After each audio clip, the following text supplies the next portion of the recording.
बहुत समय पहले की बात है। गौतम बुद्ध रोज अपने शिष्यों को उपदेश देते थे। बुद्ध के प्रवचन सुनने शिष्यों के साथ ही अन्य लोग भी पहुंचते थे।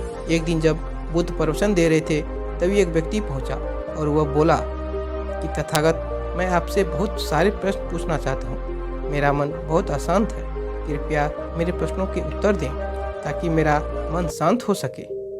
बुद्ध ने उससे कहा कि मैं तुम्हारे प्रश्नों के उत्तर जरूर दूंगा, लेकिन तुम्हें 1 साल तक मौन धारण करना होगा।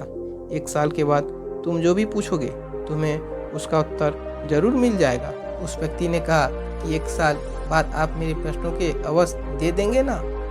बुद्ध ने कहा कि मैं अपनी बात का पक्का हूँ, तुम्हें सारे प्रश्नों का जवाब दूंगा, लेकिन 1 साल के बाद।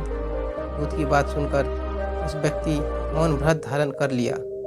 धीरे धीरे वह मौन की वजह से उसका मन एकाग्र होने लगा। वह ध्यान से उतरने लगा, मन भी शांत होने लगा। उसके सभी प्रश्न खत्म होने लगे। 1 साल बीत गया। समय पूरा होने के बाद बुद्ध ने उस व्यक्ति से कहा कि अब तुम अपने सही प्रश्न मुझसे पूछ सकते हो।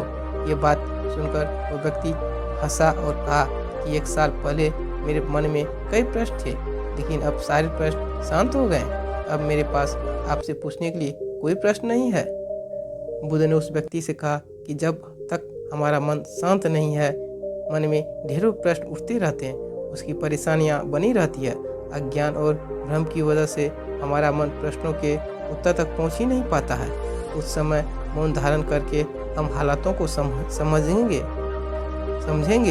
तो सारे प्रश्नों के उत्तर स्वतः ही मिलने लगते हैं। मन शांत हो जाता तो सभी प्रश्न ही खत्म हो जाते हैं। सारी चीज़ें हम आसानी से समझने लगते हैं और जीवन में सुख शांति मिल जाती है।